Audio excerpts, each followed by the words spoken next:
Hi hello guys, welcome back to Aadya colourful. ನಾನು Suma. Friends, ಇವತ್ತಿನ ವಿಡಿಯೋದಲ್ಲಿ ಒಂದು ರೆಸಿಪಿನ ನಿಮ್ಮ ಜೊತೆ ಶೇರ್ ಮಾಡ್ತಾ ಇದ್ದೀನಿ. ಈ ಒಂದು ರೆಸಿಪಿ ಮಾಡೋದಕ್ಕೆ ಹಾಲು, ತುಪ್ಪ, ಎಣ್ಣೆ ಯಾವುದು ಕೂಡ ಉಪಯೋಗಿಸ್ದಲೇ ನಾನು 1 ಕಪ್ ಅಕ್ಕಿ ಹಿಟ್ಟಿನಿಂದ ರುಚಿಯಾದ ಒಂದು ಹೊಸ ರೆಸಿಪಿನ ನಿಮ್ಮ ಜೊತೆ ಶೇರ್ ಮಾಡ್ತಾ ಇದ್ದೀನಿ. ಒಂದ್ಸಲ ಇದನ್ನು ತಯಾರಿಸಿ ತಿಂದರೆ ಮತ್ತೆ ಮತ್ತೆ ತಿನ್ನಬೇಕು ಅನಿಸುತ್ತೆ. ಅಷ್ಟು ಟೇಸ್ಟಿಯಾಗಿ ಮತ್ತು ತುಂಬಾ ಈಸಿಯಾಗಿ ಮಾಡುವಂತಹ ಒಂದು ಸ್ವೀಟ್ ರೆಸಿಪಿ. ಸೊ ಈ ಒಂದು ಸ್ವೀಟ್ ಮಾಡೋದಕ್ಕೆ ಮೊದಲನೇದಾಗಿ ಇಲ್ಲಿ ಒಂದು ಕಾಯಿನ ತಗೊಂಡಿದ್ದೀನಿ ನಾನು. ಸೊ ನೋಡ್ಬೋದು, ಈ ಥರ ಸ್ವಲ್ಪ ಹಣ್ಣಾಗಿರೋಂತಹ ಕಾಯಿ, ಅಂದರೆ ಸ್ವಲ್ಪ ಬಲ್ತಿರೋಂತಹದ್ದು, ಕೊಬ್ಬರಿಗೆ ಬರುತ್ತಲ್ಲ ಆ ಥರ ಬಂದಿರಬೇಕು. ಆಗ ಈ ಒಂದು ಕಾಯಿಯನ್ನು ಉಪಯೋಗಿಸಿದ್ರೆ ತುಂಬಾ ಚೆನ್ನಾಗಿರುತ್ತೆ ಈ ಒಂದು ಸ್ವೀಟು. ಸೊ ಖಂಡಿತ ಈಗ ಇಲ್ಲಿ ನಾನು ಸ್ವಲ್ಪ ಬೆಲ್ಲನ ಹಾಕ್ಕೊಂಡಿದ್ದೀನಿ. ಒಂದು ಪಾತ್ರೆಗೆ ಬೆಲ್ಲ ಮತ್ತು ನೀರು, 1 ಕಪ್ ಆಗೋಷ್ಟು ನೀರನ್ನು ಹಾಕಿ ಅದನ್ನು ನಾನು ಪಾಕ ಮಾಡ್ಕೊಳ್ಳೋದಕ್ಕೆ ಇಟ್ಕೊಂಡಿದ್ದೀನಿ. ನೋಡ್ಬೋದು ನೀವು. ಸೊ ಬೆಲ್ಲನ ನಿಮ್ಮ ರುಚಿಗೆ ಅನುಗುಣವಾಗಿ ನೀವು ಉಪಯೋಗಿಸ್ಬೋದು. ಇಲ್ಲಿ 4 ಹಳಿ ಬೆಲ್ಲನ ನಾನು ಉಪಯೋಗಿಸಿದ್ದೀನಿ. ಸೊ ಇದು ಚೆನ್ನಾಗಿ ಬಾಯ್ಲ್ ಆಗಿದೆ, ಒಂದು ಸೈಡು ಇಟ್ಕೊಂಡ್ಬಿಡೋಣ. ನಂತರ ಕಾಯಿಯನ್ನು ತುರಿದು ನಾನು ಈ ಥರ ರೆಡಿ ಮಾಡಿ ಇಟ್ಕೊಂಡಿದ್ದೀನಿ. 2 ಕಾಯಿ ಒಳನ್ನು ಕೂಡ ನಾನು ತುರಿದು ಇಟ್ಕೊಂಡಿರೋವಂತಹದ್ದು. ಸೊ ಫ್ರೆಂಡ್ಸ್, ನೀವೆಲ್ಲರೂ ಫಸ್ಟ್ ಟೈಮ್ ನನ್ನ ಚಾನಲ್ಗೆ ವಿಸಿಟ್ ಮಾಡಿದರೆ ಪ್ಲೀಸ್ ಚಾನಲ್ನ ಸಬ್ಸ್ಕ್ರೈಬ್ ಮಾಡ್ಕೊಳ್ಳಿ, ಹಾಗೆ ಲೈಕ್ ಮಾಡಿ ಮತ್ತು ಶೇರ್ ಮಾಡಿ ಫ್ರೆಂಡ್ಸ್.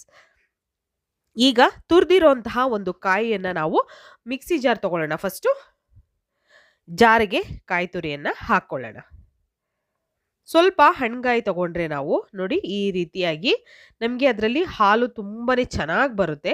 ಸೊ ಹಾಗಾಗಿ ಈ ಸ್ವೀಟು ಕೂಡ ತುಂಬಾ ಟೇಸ್ಟಿಯಾಗಿ ಇರುತ್ತೆ ಒಂದು ಹಣ್ಗಾಯಿ ನಾವು ತಗೊಂಡ್ರೆ. ಸೊ ಖಂಡಿತ ಈಗ ಇದಕ್ಕೆ ಒಂದು ಅರ್ಧ ಕಪ್ ಆಗೋಷ್ಟು ನೀರನ್ನು ತಗೊಂಡು ಹಾಕಿದ್ದೀನಿ. ಸೊ ನೀರು ಹಾಕಿದ ನಂತರ ನಾವು ಇದನ್ನು ಚೆನ್ನಾಗಿ ನುಣ್ಣಗೆ ರುಬ್ಕೊಂಬರೋಣ. ಈಗ ರುಬ್ಕೊಂಡು ಬರ್ತೀನಿ. ನೋಡಿ ಈ ರೀತಿಯಾಗಿ ನಾವು ಒಂದ್ಸಲ ರುಬ್ಕೊಂಡ್ಬಂದಿದ್ದೀವಿ. ಸೊ ರುಬ್ಬಿರುವಂತಹ ಮಿಶ್ರಣ ನೋಡ್ಬೋದು. ನಿಮಗೆ ಬೇಕು ಅಂದರೆ ರುಬ್ಬಕ್ಕೆ ಇನ್ನೂ ಸ್ವಲ್ಪ ನೀರು ಬೇಕು ಅಂದರೆ ನೀವು ನೀರು ಹಾಕ್ಕೊಂಡು ಗ್ರೈಂಡ್ ಮಾಡ್ಕೊಂಬನ್ನಿ, ಏನು ತೊಂದರೆ ಇಲ್ಲ. ನಾನಿಲ್ಲಿ ಒಂದು ಅರ್ಧ ಕಪ್ ಆಗೋಷ್ಟು ನೀರನ್ನು ಹಾಕ್ಕೊಂಡಿದ್ದೀನಿ. ಸೊ ನಿಮಗೆ ಬೇಕು ಅಂದರೆ ಇನ್ನೂ ಸ್ವಲ್ಪ ಹಾಕ್ಕೊಳ್ಬೋದು, ರುಬ್ಬೋದಕ್ಕೆ ಎಷ್ಟು ಬೇಕೋ ಅಷ್ಟು. ಒಂದು ಪ್ಯಾನ್ ತೊಗೊಂಡಿದ್ದೀನಿ. ಇದಕ್ಕೆ ಇವಾಗ ಒಂದು ಸ್ಟೈನರ್ನ ಇಟ್ಟು ನಾವು ರುಬ್ಬಿರೋಂತಹ ಒಂದು ಕೋಕೋನಟ್ ಇದೆಯಲ್ಲ ಕಾಯಿ, ಸೊ ಅದನ್ನು ಇವಾಗ ಸೋಸ್ಕೊಳ್ಳೋಣ. ಅದರ ಹಾಲು ಮಾತ್ರ ನಮಗೆ ಬೇಕಾಗುತ್ತೆ. ಸೊ ಹಾಗಾಗಿ ಇವಾಗ ನಾನು ಇದನ್ನು ಸೋಸ್ಕೊಳ್ತಾ ಇದ್ದೀನಿ. ಸೊ ಈಗ ಜಾರ್ ಕೂಡ ತೊಳೆದು ಸ್ವಲ್ಪ ನೀರನ್ನು ಹಾಕ್ಕೊಳ್ತಾ ಇದ್ದೀನಿ. ನಂತರ ಮತ್ತೆ ನಾವು ಇದನ್ನು ನೀಟಾಗಿ ಒಂದು ಸ್ಪೂನ್ ತಗೊಳ್ಳೋಣ. ಸ್ಪೂನಿನ ಸಹಾಯದಿಂದ ನಾವು ಈ ಕೋಕೋನಟ್ ಹಾಲನ್ನು ಹಿಂಡೋಣ. ಈ ರೀತಿಯಾಗಿ ನೋಡಿ, ನಾವು ಯಾವುದೇ ರೀತಿ ಹಾಲು, ತುಪ್ಪ, ಎಣ್ಣೆ ಉಪಯೋಗಿಸ್ತಲೇ ಮಾಡ್ತಿರೋವಂಥ ಒಂದು ಸ್ವೀಟ್ ಇದು. ಸೊ ಖಂಡಿತ ತುಂಬಾ ಟೇಸ್ಟಿಯಾಗಿ ಆಗುತ್ತೆ ಫ್ರೆಂಡ್ಸ್. ಯಾವುದೇ ರೀತಿ ಸಮಸ್ಯೆನೇ ಆಗೋದಿಲ್ಲ. ಮತ್ತು ನಿಮಗೆ ಯಾವಾಗ ಸ್ವೀಟ್ ತಿನ್ನಬೇಕು ಅನಿಸುತ್ತೋ ಆಗೆಲ್ಲ ಮಾಡ್ಕೊಳ್ಳೋವಂತಹ ಒಂದು ರುಚಿಯಾದ ಈಸಿಯಾಗಿರೋವಂತಹ ಒಂದು ರೆಸಿಪಿ ಇದು. ನೋಡಿ ಈ ರೀತಿಯಾಗಿ ನಾನು ಹಿಂಡ್ಕೊಂಡು ನಂತರ ಮತ್ತೆ ಇದನ್ನು ಜಾರಿಗೆ, ಮಿಕ್ಸಿ ಜಾರಿಗೆ ಹಾಕಿ ಮತ್ತೊಂದು ಸಲ ಗ್ರೈಂಡ್ ಮಾಡಿ ಈ ರೀತಿ ಹಾಲನ್ನು ನಾನು ರೆಡಿ ಮಾಡ್ಕೊಂಡಿದ್ದೀನಿ. ಟೋಟಲ್ ಆಗಿ ಇಲ್ಲಿ ನನಗೆ 3ರಿಂದ 4 ಕಪ್ ಆಗೋಷ್ಟು ಹಾಲು ತೊಗೊಂಡಿದ್ದೀನಿ. ಓಕೆ, ಸೊ ಈಗ ಈ ರೀತಿ ಮಿಕ್ಸ್ ಮಾಡ್ಕೊಳ್ಳೋಣ. ಒಂದು ಸಲ ನೋಡ್ಬೋದು ನೀವು. ಕಾಯಿ ಹಾಲಲ್ಲಿ ಮಾಡುವಂಥ ಸ್ವೀಟ್ಗಳು ಖಂಡಿತ ತುಂಬ ಚೆನ್ನಾಗಿರುತ್ತೆ. ಯಾವುದೇ ರೆಸಿಪಿಗಳು ಆಗಲಿ ತುಂಬ ಟೇಸ್ಟಿ ಅನಿಸುತ್ತೆ. ಸೊ ಹಾಗಾಗಿ ಮಾಡ್ತಿರೋವಂಥದ್ದು. ಮತ್ತು ಈಗ 1 ಕಪ್ ಆಗೋಷ್ಟು ಅಕ್ಕಿ ಹಿಟ್ಟನ್ನು ತಗೊಳ್ತಾ ಇದ್ದೀನಿ. ನಾವು ರೊಟ್ಟಿಗೆ ಉಪಯೋಗಿಸ್ತೀವಲ್ಲ ಅದೇ ಅಕ್ಕಿ ಹಿಟ್ಟು. 1 ಕಪ್ ಆಗೋಷ್ಟು ಅಕ್ಕಿ ಹಿಟ್ಟನ್ನು ಇವಾಗ ಈ ಒಂದು ಕಾಯಿ ಹಾಲಿಗೆ ಹಾಕ್ಕೊಳ್ಳೋಣ. ಸೊ ಹಾಕಿದ ನಂತರ ಈಗ ಮಿಕ್ಸ್ ಮಾಡ್ಕೊಳ್ಳೋಣ. ಯಾವುದೇ ರೀತಿ ಗಂಟಿರಬಾರ್ದು, ಆ ರೀತಿ ನಾವು ಮಿಕ್ಸ್ ಮಾಡ್ಕೋಬೇಕು. ಈ ರೀತಿಯಾಗಿ ಮಿಕ್ಸ್ ಮಾಡ್ಕೊಳ್ಳೋಣ. ಕೈಯಿಂದ ಆದರೆ ಕೈಯಿಂದನೇ ನೀವು ಮಿಕ್ಸ್ ಮಾಡ್ಕೊಳ್ಳಿ, ಒಟ್ಟು ಗಂಟಿರಬಾರ್ದು ಅಷ್ಟೇ. ನಾವು ಇನ್ನೂ ಸ್ಟವ್ ಮೇಲೆ ಇಟ್ಟಿಲ್ಲ. ಸೊ ಫಸ್ಟೇ ಇದನ್ನೆಲ್ಲ ನಾವು ರೆಡಿ ಮಾಡ್ಕೊಳ್ಳೋಣ. ನೋಡಿ ಸ್ವಲ್ಪನೂ ಗಂಟಿಲ್ಲ. ಇವಾಗ ಕರೆಕ್ಟಾಗಿ ನಾನು ಮಿಕ್ಸ್ ಮಾಡಿದ್ದೀನಿ.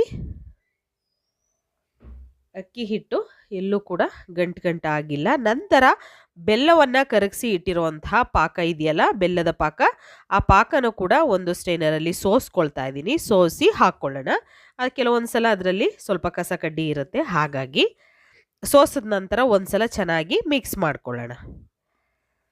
ಈ ರೀತಿಯಾಗಿ ಮಿಕ್ಸ್ ಮಾಡ್ಕೊಳ್ತಾ ಇದ್ದೀನಿ. ಹೀಗೆ ಇದನ್ನು ಮಿಕ್ಸ್ ಮಾಡ್ಕೊಂಡ ನಂತರ ಈಗ ನಾವು ಇದನ್ನು ಸ್ಟವ್ ಮೇಲೆ ಇಡೋಣ. ಒಂದ್ಸಲ ಚೆನ್ನಾಗಿ ಮಿಕ್ಸ್ ಮಾಡಿಕೊಂಡು ನಂತರ ಸ್ಟವ್ ಮೇಲೆ ಇಡಿ. ಇದಕ್ಕೆ ಸ್ವಲ್ಪ ಏಲಕ್ಕಿ ಪೌಡರ್ನು ಕೂಡ ಹಾಕಿ ನಾನು ಮಿಕ್ಸ್ ಮಾಡ್ಕೊಂಡಿದ್ದೀನಿ. ಸೊ ಈಗ ಸ್ಟವ್ ಮೇಲೆ ಆಲ್ರೆಡಿ ಇಟ್ಟಿದ್ದೀನಿ. ಸ್ಟವ್ನ ನೀವು ಫುಲ್ ಲೋ ಫ್ಲೇಮೇ ಮಾಡ್ಕೋಬೇಕು, ಹೈ ಫ್ಲೇಮ್ ಮಾಡಬೇಡಿ. ಲೋ ಫ್ಲೇಮಲ್ಲೇ ನಾವು ಈಗ ಇದನ್ನು ಬೇಯಿಸ್ಕೊಳ್ಬೇಕಾಗುತ್ತೆ. ಹೀಗೆ ನೀಟಾಗಿ ಮಿಕ್ಸ್ ಮಾಡಿಕೊಂಡು ನೋಡಿ, ಗಟ್ಟಿ ಆಗ್ತಾ ಬರ್ತಾ ಇದೆ ಅಲ್ವಾ? ತುಂಬಾ ಈಸಿಯಾಗಿ ಮಾಡ್ಬೋದು ಫ್ರೆಂಡ್ಸ್. ಖಂಡಿತ ಒಂದು ದುಬಾರಿ ಬೆಲೆಯ ಸ್ವೀಟ್ ಅಂತ ಹೇಳ್ಬೋದು ಇವು, ಯಾಕೆಂದರೆ ಅಷ್ಟು ಟೇಸ್ಟ್ ಇರುತ್ತೆ. ಸೊ ನಮಗೆ ನಾವು ಬೇಕರಿಯಲ್ಲಿ ಅಥವಾ ಸ್ವೀಟ್ ಅಂಗಡಿಗಳಲ್ಲಿ ತರಬೇಕಾದ್ರೆ ನಮಗೆ ಅದು ಯಾವುದರಿಂದ ಮಾಡಿರ್ತಾರೆ ಅಂತ ಗೊತ್ತಿರಲ್ಲ.